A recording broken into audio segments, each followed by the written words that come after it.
you're fully aware, Comrade, of the crisis that erupted about 2 weeks ago in Rivers State, where we saw the governor being frontally attacked by the by the police, water, gunshots, tear gassing, and all of that.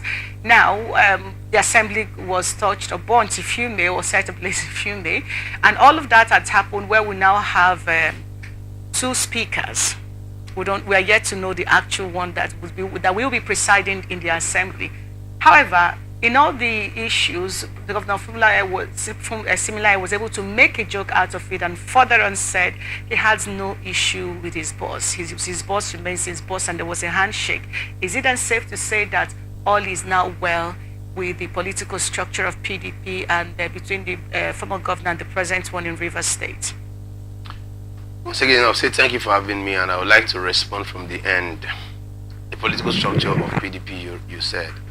I want to say that it is not really a political structure of the PDP, because right now I do not know the structure of the political structure here in Rivers State, whether it's the PDP or the APC, as it were. And you know that the communication system or the media communication system in Nigeria has degenerated to a level where facts are all similarly alleged, and until maybe somebody is held in the hands right on the camera, even after that, it can be considered an alleged or allegation or something that was not really real. In the light of all of that, I think who are going to be the benefactors or sufferers of the decisions reached by these two political stakeholders? It's going to be the people of Rivers State. And how are they going to benefit or suffer? Whether we like it or yes, one thing is obvious. There was a rancor. And I think for reasonable minds and for a developed society, what we shall be looking at is what led to the rancor. And if we now know what led to the rancor, it is not enough to say we've got one piece. The people should not be called to order, so to speak. How do I mean?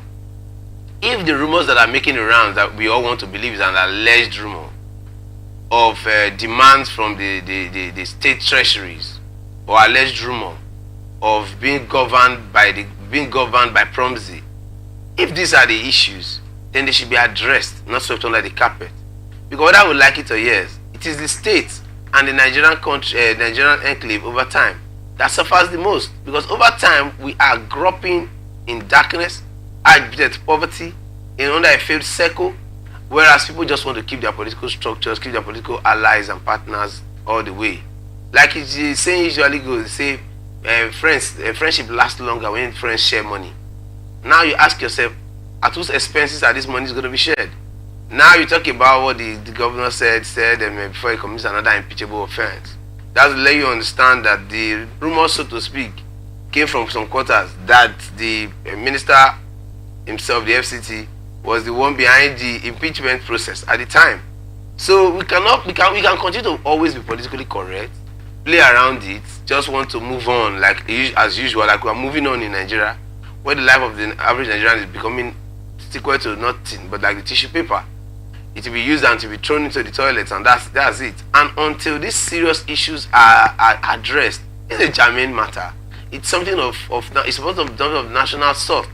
Now you're talking about intervention of Mr. President. To what end did Mr. President intervene? What were the discussions?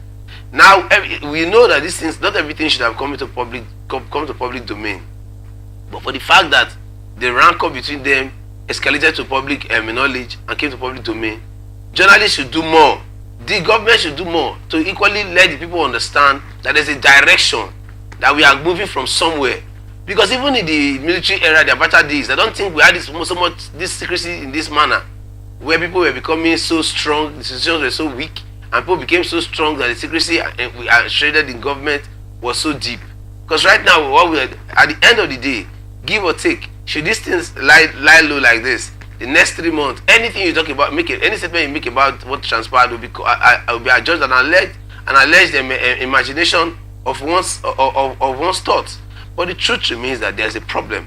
What the Rivers people should be bothered about is what is the problem, or what was the problem, and how are we solving it going forward? Are we going to say that the minister said, if I collect 20 billion, is it anybody's business? Have I not worked? Where was fighting? Where were they? If that is the background upon which these things are being sorted out, then it should be called to question. But if it is not, We cannot move on like the Nigerian state has already pushed us to a cocoon where we really have little or no voices. And whether even if we speak up, it has makes little or no impact.